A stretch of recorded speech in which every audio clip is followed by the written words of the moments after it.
We are the ministry of the real truth, and today we are bringing you an extract from the translation project of the native-born Aramaic-speaking translator Victor Nimrod Alexander from Mesopotamia, Syria, who has had over 30 years experience translating both the Tab Asheret, or Aramaic Old Testament, in the sacred scribal language of God, spoken by God to Adam and Eve in the Garden of Eden, and by the men at the Tower of Babel, the Lishana Atik Prayer, and also the Galilean Aramaic New Testament manuscripts into the nearest English equivalent.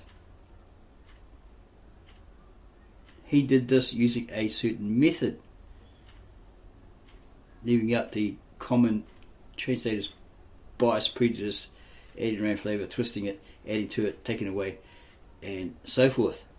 And it reads, Pharisees, Persha, or the chosen. The Pharisees means the chosen in the Aramaic language. They were an elite group of scribes and high priests of Judaism, ancient Judaism, at the time of Jesus. They were the guardians of the scriptures or the law. Most of them rejected Jesus as the Messiah at the time because they claimed that he didn't fulfill the prophecies written about him. They were expecting that the Messiah would give them a temporal kingdom when he came. Their interpretation of the scriptures was distorted, and they continued to distort the scriptures until they convinced themselves that Jesus was an impostor.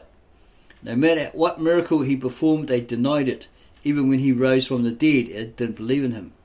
It wasn't until later, when Peter and somebody else were imprisoned, and they joyfully went through that tribulation, that suffering, that when they were finally released, they were told by these high priests, now, we know that this Christ did these things, these healings, etc., etc. We've seen it, okay? And they possibly said that they'd seen Peter and his friend in jail, that was in jail with him, doing the same sort of thing. So they knew that that power came from this Jesus, right? But they said to them, they warned them, don't do it again. Okay, don't go around healing people. We know it's a thing that can be done. We've witnessed the Christ do it. We've witnessed you do it. So yeah, just don't do it, or else you'll be in bigger trouble than you were before. We don't want them seeing this kind of thing, right? But they went off and did it anyway. Today, the elite of modern day Christianity, who claim to be the authorities over the scriptures and argue that the Bible was originated in Greek, Hebrew, Latin, and a few books in Aramaic, are similar to the Pharisees. They think of themselves as the chosen.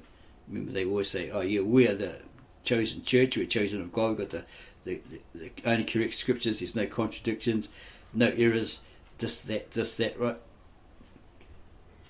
And you're all your other competition, opposition, like of Satan, you're of the devil, all this sort of thing. They call themselves the Gentiles and declare that everyone who believes in a different definition of salvation is going to hell. Some Protestants think that on the day of judgment everybody will go to hell.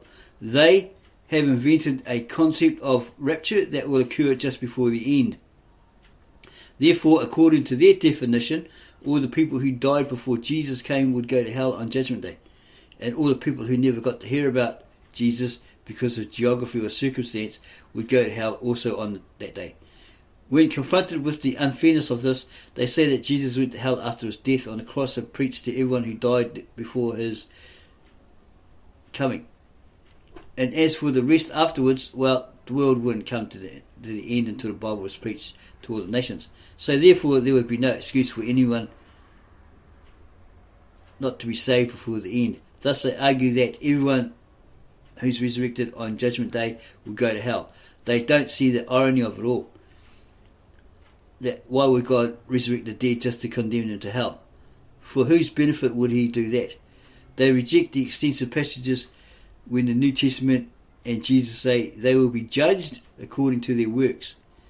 They don't understand that there are those who will be judged according to their faith and those who will be judged according to their works.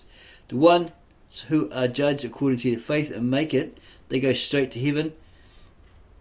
The rest who must await the final judgment, may or may not make it. But the Protestants reject this.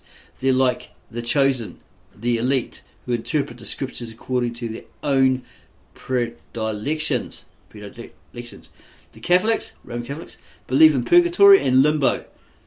Say, not in heaven, you're not in hell. Okay, and if you're still alive on earth, you can pay money and they'll move on. Okay.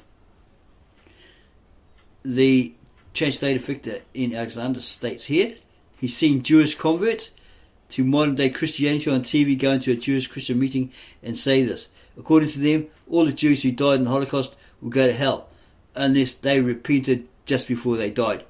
Well, most of them were gassed. They died without the chance to repent. What about that? They would go to hell too?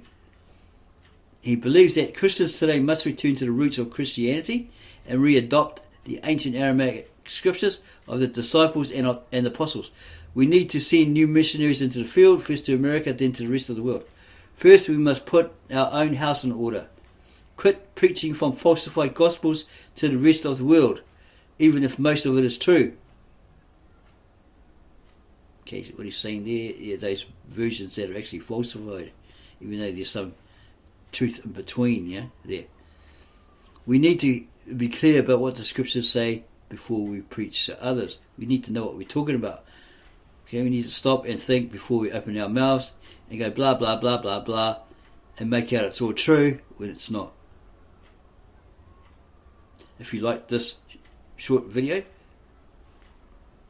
give us a like, add your comments below this video, and subscribe to our channel, and then share this video with all your family, friends and others so they may be aware this is what they need to do, because they may be on a downward path. They may actually be the ones going to hell, going to perish or oblivion, because they're reading the falsified versions, i.e. the Americanized English modern versions, which are stemming from one mother church pushed out by the American Bible Societies and similar, along with their pamphlets and other paraphernalia that is just full of lies.